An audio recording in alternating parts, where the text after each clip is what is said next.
Hello friends, நீங்கள் பார்த்துட்டு இருக்கிறது ஹரிஷ் வாய்ஸ். இன்னைக்கான வீடியோவில் நாம என்ன பார்க்க போகிறோம்னா, you and I are polar opposite season 1 episode 7. உங்களுக்கு இந்த சீரிஸ் பிடிச்சிருக்கு அப்படின்னு நான் மனசார நம்புகிறேன். ஏன்னா அதனால தான் நீங்கள் இந்த எபிசோடு திரும்ப திரும்ப வந்து பார்த்துக்கிட்டு இருக்கிறீங்க. ஏன்னா இப்போ புதுசாக ஒரே ஒரு லவ் ஸ்டோரி போனால் மட்டும் பார்த்தாது, அந்த ஒரு எபிசோட்லேயே 2 3 லவ் ஸ்டோரி போகிறத பார்க்கும்போது ரொம்பவே சந்தோஷமாக தான் இருக்கும். அந்த மாதிரி தான் இப்போ யமாடாவதும் அப்புறம் நிஷாவதும் 2 பேர்த்ததும் காதல் கதை போய்கிட்டு இருக்குது. இந்த எபிசோடு உண்மையிலேயே ரொம்பவே ஃபன்னாகவும் ரொம்பவே காமெடியாகவும் ரொமான்டிக்காகவும் போகும். மறக்காமல் ஸ்கிப் பண்ணாமல் பாருங்கள். உங்களுக்கு இந்த சீரிஸ் பிடிச்சிருந்துச்சுன்னா மறக்காம ஒரு பிங்க் கலர் ஹார்ட்டை கமெண்ட் செக்ஷனில் போட்டுட்டு போயிருங்க. அப்போ தான் நான் பார்த்து தெரிஞ்சுக்கிறேன் எத்தனை பேர் இந்த சீரிஸ் பிடிச்சிருக்குது அப்படின்னு. நீங்கள் இந்த அனிமேவை கம்ப்ளீட்டாக பார்க்க ஆசைப்பட்டீங்கன்னா பிளேலிஸ்டோட லிங்க் கீழே டிஸ்கிரிப்ஷனில் கொடுத்துருக்கேன். மறக்காம செக் பண்ணி பாருங்க. சரி, வளவலன்னு பேசாமல் வாங்க நம்ம இன்னைக்கான எபிசோடுக்குள்ளே போயிடலாம். எபிசோடோட ஸ்டார்டிங்லேயே மிடில் ஸ்கூலில் இருக்கிற எல்லா பசங்களுமே ஒரு அலுமினி மீட் மாதிரி வைக்கிறானுங்க. அதாவது இதுக்கு முன்னாடி படித்த பசங்க எல்லாருமே ஒன்றா சேர்ந்து பேசுகிற மாதிரி. ஆனால் அந்த இடத்துல நம்ம ரீச் ஆன அவனோட ஃப்ரெண்ட்ஸு சொல்லப்போனால் அதில் யமாடா அப்புறம் சுசுகி 2 பேருமே இருக்கிறாங்க. இப்போ என்னாச்சு உங்களுக்கு ரீச் ஆன், எதுக்காக நீ இப்படி புலம்பிக்கிட்டு இருக்கிற அப்படின்னு கேட்கும்போது, என்னடா பண்ணுறது, எனக்கு ஹை ஸ்கூல் வாழ்க்கை சுத்தமாக பிடிக்கவே இல்லை தெரியுமா. எனக்கு மிடில் ஸ்கூலில் இருக்கிற மாதிரி ஃப்ரெண்ட்ஸும் அமையல, அந்த வாழ்க்கையும் அமையல. எதை நினச்சி பார்த்தாலும் எனக்கு பொறாமையாக இருக்குது தெரியுமா. ஏன்னா மிடில் ஸ்கூலில் நீயே நான் அப்புறம் சுசுகி 3 பேரும் எவ்வளோ சந்தோஷமாக இருப்போம் அப்படின்னு அவன் புலம்பிக்கிட்டே இருக்கிறானா. டேய், இவனுக்கு பைத்தியம் பிடிச்சிக்கிச்சுரா அப்படின்னு அங்கே இருக்கிற ஒருத்தர் புலம்பிக்கிட்டு இருக்கிறான். ஆனால் இப்போ இருக்கிற வாழ்க்கையை பார்த்தா எனக்கே வெறுப்பாக இருக்குதுடா, வாழ்கிறதுக்கே பிடிக்கல. எனக்கு எப்போவுமே மிடில் ஸ்கூல் தான் பிடிச்சிருக்குது. என்ன சுசுகி, உனக்கு அதானே பிடிச்சிருக்குது. ஏன்னா முன்ன பின்ன தெரியாத வாழ்க்கையெல்லாம் எதுன்னு யோசிச்சுக்கிட்டு நீ நானும் எல்லாம் சும்மா கலாய்ச்சிக்கிட்டு ஜாலியாக பேசிக்கிட்டு இருந்த காலகட்டத்திலலாம் எல்லாத்தையும் விட்டுட்டு இப்போ வந்து புலம்பிக்கிட்டு இருக்கிறோமே அப்படின்னு அவன் பாட்டுக்கு புலம்பிக்கிட்டே இருக்கிறான். ஐயோ, இவனுக்கு ஏதோ பைத்தியம் முடிச்சுக்கிட்டு இருக்குதுடா, நல்லா இருந்த பையனை என்ன இப்படி ஆயிடுச்சு அப்படின்னு எல்லாரும் பேசிக்கிட்டு இருக்கிறாங்க. அடுத்த நாள் காலையிலேயே பார்த்தீங்கன்னா லஞ்ச் டைமில் இப்படி தாண்டா அவன் பேசிக்கிட்டு இருந்தார் ஹீட்டோ. அவன் என்ன பண்ணுறான்னு ஒன்றுமே புரியல அப்படின்னு இந்த இடத்துல யமடா சொல்லிக்கிட்டு இருக்கிறான். ஏன்டா உன் ஆள் உன்னை கேட்காம அங்கெல்லாம் போயிட்டு இருக்கிறாளே, உனக்கு அது தப்பாக தெரியலன்னு கேட்கும்போது அதில் என்ன தப்பு இருக்குது, அவங்க ஃப்ரெண்ட்ஸ் கூட அவள் போய்கிட்டு இருக்கிறா, அதை கூட நம்பலன்னா அவளை நான் அவமதிக்கிற மாதிரி ஆயிரும்.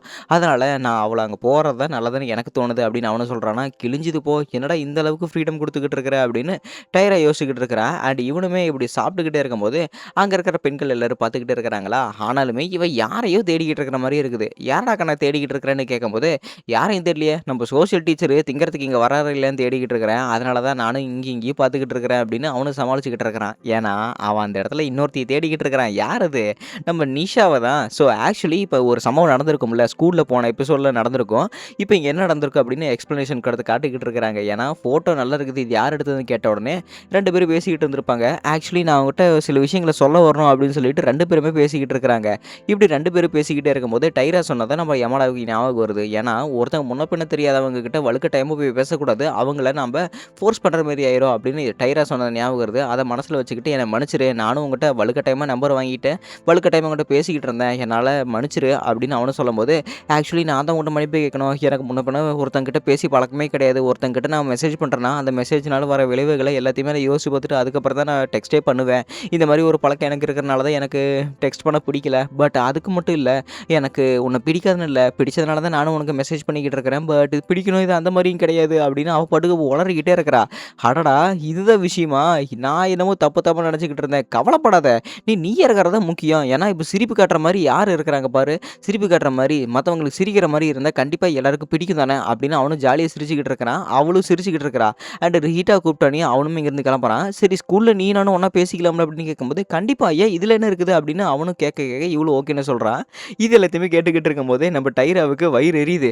சேர்றா நீ என்ன பண்ணாலுமே சரி, நான் அதை கண்டுக்க போகிறதே கிடையாது, குப்பை கதையை கேட்டுட்டு கேட்காத மாதிரி இருக்கலாம்ல அப்படின்னு அவனு சாப்பிட்டு கம்முன்னு இருக்கிறான். சாப்பிட்டு முடிச்சு ஈவினிங் எல்லாமே கிளாஸ் முடிஞ்சாலும் வீட்டுக்கு போய்கிட்டு இருக்கிறாங்களா. திடீர்னு அவனுக்கு ஒரு குட்டி ஃப்ளாஷ்பேக்கு. இங்கே பாரு டைரா, நான் நினைக்கிற பையன் நீ கிடையாது, நீ ரொம்பவே மோசமானவன், எனக்கு நீ சுத்தமாக செட் ஆக மாட்டேன், அதனால் நான் உன்னை ரிஜெக்ட் பண்ணுறேன் அப்படின்னு ஒரு பொண்ணு இவன் ரொம்பவே கொடூரமாக ரிஜெக்ட் பண்ணியிருக்கோம். அதை யோசிச்சு பார்த்துக்கிட்டே இருக்கிறான். சில விஷயங்களை நான் யோசிச்சு பார்க்கக்கூடாது அப்படிங்கிறதுக்காகவே மியூசிக்கில் இருக்குது அப்படின்னு அவன் பாட்டுக்கு இயர்ஃபோன் எடுத்து போட்டுக்கிட்டான். ஆனால் அதே சமயத்தில் நம்ம சுசுக்கியும் எதோ சொல்லிக்கிட்டு இருக்கிறா. இவன் எதுவுமே கேட்காம கம்மர் இருக்கிறானா. ஹெட்ஃபோன் எடுத்து பார்த்தா தெரியுது அவன் எதுவுமே பேசாமல் சும்மா வாயை மட்டும் அரைச்சிக்கிட்டு இருக்கிறா. என்னடி இவனு உனக்கு, எதுக்கு இப்போ இவன் இங்கே வந்து ஏன் தாலி எடுத்துக்கிட்டு இருக்கிறான்னு கேட்கும்போது, சும்மா தான் கூட பேசுறதுக்கு வந்தோம் அப்படின்னு நம்ம டானியை சொல்லிக்கிட்டு இருக்கிறான். அடடே, சத்தமே இல்லாமல் நம்ம ஆள் ஒருத்தர் தனியாக போய்கிட்டு இருக்கிறான் அப்படின்னா அவன் ஏதோ ஃபீல் பண்ணிக்கிட்டு இருக்கிறான்னு நினைக்கிறேன். அப்படின்னா நம்ம ஆளோட கலைக்கு ஒன்றா போய் சாப்பிட்டு கூப்பிட்டு ஐஸ்கிரீம் சாப்பிடலாம் அப்படின்னு கேட்கும்போது, என் கடையில் நான் வேலை செய்கிற கடையில் ஐஸ்கிரீம்லாம் இருக்காதுரி பைத்தியக்காரி அப்படின்னு சொல்கிறாங்க. சரி பரவாயில்ல வா ஒன்றா சேர்ந்து போய்க்கலாம். ஏன்னா நீ எப்பவுமே எங்கள் கூட இருந்தால் தாண்டா எங்களுக்கு ஒரு கலகலப்பாக இருக்கும். மற்றவங்க ஒன்று என்ன நினச்சா என்ன எங்களுக்கு நீ தாண்டா கலகலப்பு அப்படின்னு சொல்லிட்டு இந்த இடத்துல சுசுகி சொல்கிறா. என்ன நான் சொல்கிறது கரெக்டு தானே டானி அப்படின்னு சொல்லும்போது 100% கரெக்டு தான் அப்படின்னு சுசுகி கிட்ட நம்ம டானி சொல்லிக்கிட்டு இருக்கிறான். இவங்க சொல்கிறதெல்லாம் கேட்கும்போது இவனுக்கு கொஞ்சம் மனசு ஆறுதலாக இருக்குது. சரி வாங்க கடைக்கே போய் தொலைலாம் அப்படின்னு சொல்லிட்டு அவன் ஷிஃப்ட் இன்னும் முடியல. பட் ஷிஃப்ட் முடிகிற வரைக்கும் வெயிட் பண்ணி இருந்து நைட் நேரம் வரைக்கும் கடையில் இருந்து வாங்கிட்டு போயிருந்துருக்காங்க. அண்ட் அடுத்த நாளே பார்த்தீங்கன்னா நம்ம நிஷா அப்புறம் யமடாவை பார்த்துக்கிட்டு இருக்கிறான். அவன் படி ஏறிக்கிட்டு இருக்கிறான். எப்படியாவது அவனை கூப்பிடணுமே, ஏன்னா ஸ்கூல்லையுமே பார்த்தா அவனை தைரியமாக கூப்பிடணும் அப்படின்னு நான் நேற்று சொல்லியிருக்கிறான். மறுபடியும் நான் அவங்ககிட்ட தயங்கின என்ன பண்ணுறதுன்னு திரும்பி பார்த்தா யமடாவே எப்படி இருக்கிறான் நிஷா குட் மார்னிங் அப்படின்னு அவனும் சொல்கிறானா. ஐயோ அவ திரும்புறதுக்குள்ளே நான் அவனே சொல்லிட்டானே அப்படின்னு அவனும் திரும்பி பார்க்குறா. ஆனால் 2 பேருமே ஒன்றா வந்துக்கிட்டு இருக்கிறாங்க. இதை பார்க்கும்போது ஹோண்டாவுக்கு வாய் ஒரு மாதிரி போகுது. 2 பேரும் என்ன ஒன்றா வந்துக்கிட்டு இருக்கிறீங்க அப்படின்னு. என்னடி சொல்கிற 2 பேருமே மேக்கப் பண்ணிட்டீங்களா 2 பேரும் ஒன்றா வந்துட்டீங்களா அப்படின்னு நான் கேட்கும்போது, நீ நினைக்கிற மாதிரியில் எதுவும் கிடையாதுரி. அவங்ககிட்ட இருக்கும்போது எனக்கு லேப்டாப்னு ஒரு ஃபீலிங் அடிக்குது. அது என்னன்னே எனக்கு தெரியல அப்படின்னு இவ்வளோ சொல்கிறா. இவ சொல்கிறதெல்லாம் பார்த்தா படத்தில் வர ஹீரோயின் படுற மாதிரி இருக்குது. இவ அந்த அளவுக்குலாம் ஒர்த்து கிடையாது. பட் இருந்தாலுமே நான் கொஞ்சம் உன்னிப்பாக கேட்குறேன் இரு. ஏன் நிஷா நிஜமாலுமே உனக்கு லேப்டாப்னு ஏதாவது துடிப்பாக கேட்குது அப்படின்னு கேட்கும்போது, ஆமாம் ரொம்ப அதிகமாக கேட்குது தெரியுமா. அவங்ககிட்ட தான் அப்படி கேட்குதா இல்லை மற்றவங்ககிட்டயே அப்படி கேட்குதான்னு எனக்கு ஒன்றுமே புரியல அப்படின்னு அவன் புலம்பிக்கிட்டு இருக்கிறான். இங்கே பாரு இதெல்லாம் ஒன்றும் பெரிய விஷயமே கிடையாது. நீ தான் அதை சும்மா மண்டைக்கு ஏற்றிக்கிட்டு இது பெரிய விஷயம் நினச்சிக்கிட்டு இருக்கிற. சொல்லப்போனால் முன்ன பண்ண பேச தெரியாதவங்ககிட்ட எல்லாருக்குமே பயமாக தான் இருக்கும். இப்போ எனக்கே முன்ன பண்ண தெரியாதவங்க கூட பேசினா பயமாக தான் இருக்கு வச்சுக்கையேன் அப்படின்னு ஹோண்டா சொல்கிறா. உனக்கும் பயமெல்லாம் இருக்குமான்னு கேட்கும்போது, பிடிச்சவங்ககிட்டயே நான் மூஞ்சி கொடுத்தே பேச மாட்டேன். பிடிக்காதவங்ககிட்ட நான் எதுக்கு போய் பேச போகிறேன். எனக்கு வேற உனக்கு வேற அதெல்லாம் ஒன்றும் கிடையாது. இப்போது பிடிச்சவங்க கிட்ட பேசுறது வேற பிடிக்காதவங்க கிட்ட பேசுறது வேற. நீ பிடிச்சவங்ககிட்டயும் ஒரே மாதிரி தான் பேசுகிற பிடிக்காதவங்ககிட்டயும் ஒரே மாதிரி தான் பேசுகிற. உன் மனசு எப்படி சொல்லுதோ அதை தானே நீ பேச முடியும். உன் மனசு மற்றவங்க கூட பேசுறதுக்கு தயக்கப்படுது. அந்த தயக்கத்தை முதல்ல நீ நிறுத்தணும். அப்படி நிறுத்தினீன்னா கண்டிப்பாக நீ மற்றவங்க கூட ஜாலியாக பேசிடலாம். சொல்லப்போனால் எல்லாரும் மனுஷங்க தானே, என்ன குரங்கா இல்லை வேற எங்கே இருந்தாலும் குதிச்சாங்களா அப்படின்னு வேணுமே கிண்டல் பண்ணும்போது, நீ பேசுறது அப்பப்போ எனக்கு பயமாக இருக்குது. பட் இருந்தாலும் எனக்கு நீ தன்னம்பிக்கை கொடுக்குற ரொம்பவே நன்றி ஹோண்டா அப்படின்னு இவங்க 2 பேரும் பேசிக்கிட்டு இருக்கிறாங்க. இவ்வளோ தாண்டி மேட்ரு. உனக்கு பிடிச்ச பையனாக இருந்தாலும் சரி பிடிக்காத பையனாக இருந்தாலும் சரி உன் மனசை கட்டுப்படுத்தி பேசிப்பாரு. எல்லாருமே ஒரே மாதிரி தான் இருப்பாங்க அப்படின்னு ஒரு அட்வைஸ் கொடுக்குறா. அண்ட் ஈவினிங் டைமு லைப்ரரியில் வேலை எல்லாமே முடிஞ்சதுக்கப்புறம் நம்ம டானி அப்புறம் நிஷா 2 பேருமே சேர்ந்து லைப்ரரியை லாக் பண்ணிவிட்டு 2 பேரும் சைலண்ட்டாக போய்கிட்டு இருக்கிறாங்க. ஆக்சுவலி நான் டானியும் ஏற்கனவே வந்து பார்த்துக்கிட்டே தான் இருக்கிறேன். அவனை நிறைய பேர் வந்து ஆசிரியாக பார்த்துக்கிட்டு இருக்கிறாங்க அப்படின்னு நம்ம டானி இவ ஒரு மாதிரி பார்த்துக்கிட்டு இருக்கும்போது அவன் தலையில் ஏற்கனவே ஒரு காருக்கு வந்து விழுகுது.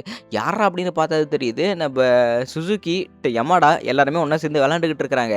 இங்கே பாடுறா நம்ம நிஷா அங்கே தான் இருக்கிறா. ஹே நிஷா எப்படி இருக்கிற நல்லா இருக்கிறியா அப்படின்னு சொல்லிட்டு எல்லாரும் ஒன்றா பேசிட்டு வீட்டுக்கு போய்கிட்டு இருக்கிறாங்க. அப்புறம் நிஷா லைப்ரரியில் வேலையில் எப்படி போய்கிட்டு இருக்குதுன்னு கேட்கும்போது, இவன் திடீர்னு என் கூட இவ்வளோ ஜாலியாக பேச ஆரம்பிச்சிட்டா அப்படின்னு இவளுக்கு ஆச்சரியமாக இருக்குது. இப்போ என்னத்துக்கு திடீர்னு அவளை நீ பயமுறுத்திக்கிட்டு இருக்கிறேன்னு கேட்கும்போது, அதெல்லாம் ஒன்றுமே கிடையாது அப்படின்னு இவளும் சிரிச்சுக்கிட்டு இருக்கிறா.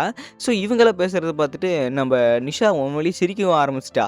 அண்ட் அதே சமயத்தில் ஏய் என்னடி இப்படி பண்ணிக்கிட்டு இருக்கிறீங்க, அடிக்கிற வெயில் எனக்கெல்லாம் எப்படி குளிருது தெரியுமா.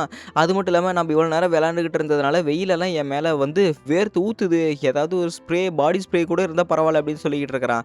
ஐயையோ என்ன இன்னைக்கு ரொம்பவே சிரிப்பியாட்டு இருக்குது அப்படின்னு சொல்லிட்டு அவனும் கேட்கும்போது, அதெல்லாம் ஒன்றுமே இல்லை அப்படின்னு இன்னொரு பக்கம் நிஷாவும் சொல்லிக்கிட்டு இருக்கிறா.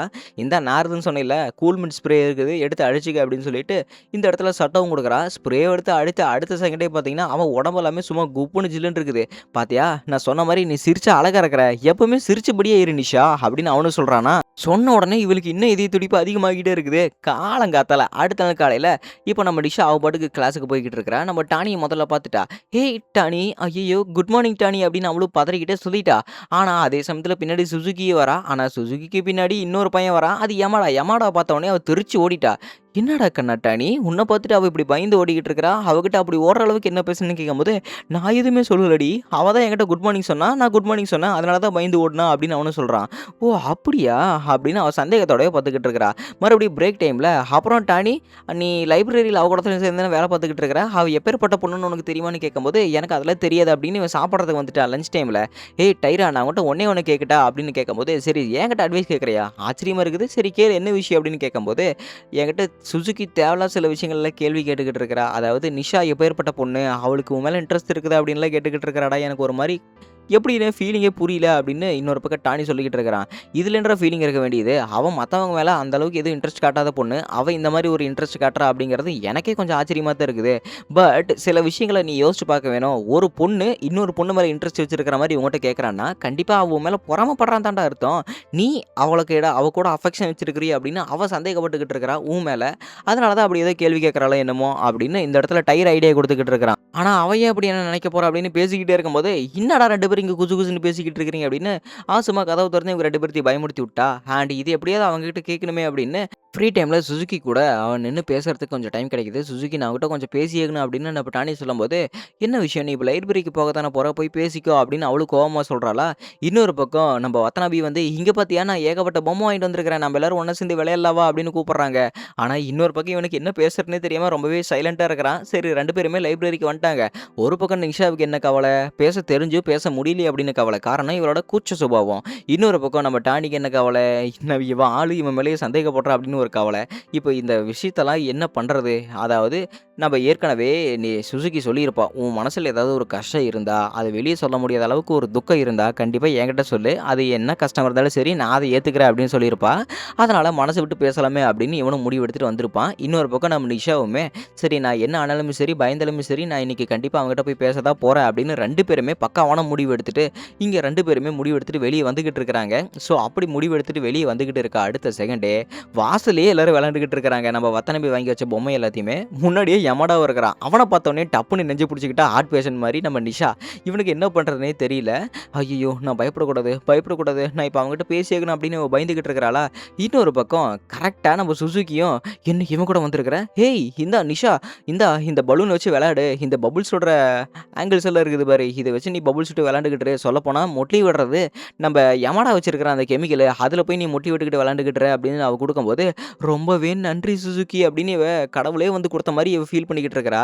அண்ட் இன்னொரு பக்கம் டானியுமே ஒரு விஷயத்த யோசிச்சு பார்த்துக்கிட்டு இருக்கிறான். அவன் பேசுறதுக்கு ட்ரை பண்ணும்போது, அவ கண்டுக்காம இவங்க 2 பேரையும் பார்த்துக்கிட்டு இருக்கிறா. இவ ஒரு வில்ல சிரிப்பு சிரிக்கிறா. அதுக்கு காரணம், ஏற்கனவே நம்ம யமாடா சொல்லியிருப்பான்ல, அவனுக்கு மனசுல ஒரு பொண்ணு புடிச்சிருக்குது. அவ சைலன்ட் டைப்பு, நம்ம ஸ்கூல் தான் அப்படின்னு. இது எல்லாத்தையுமே வச்சு பார்க்கும்போது, இவங்க அன்னைக்கு ஒரு நாள் ஒண்ணா சேர்ந்து வீட்டுக்கு போயிட்டு இருப்பாங்க.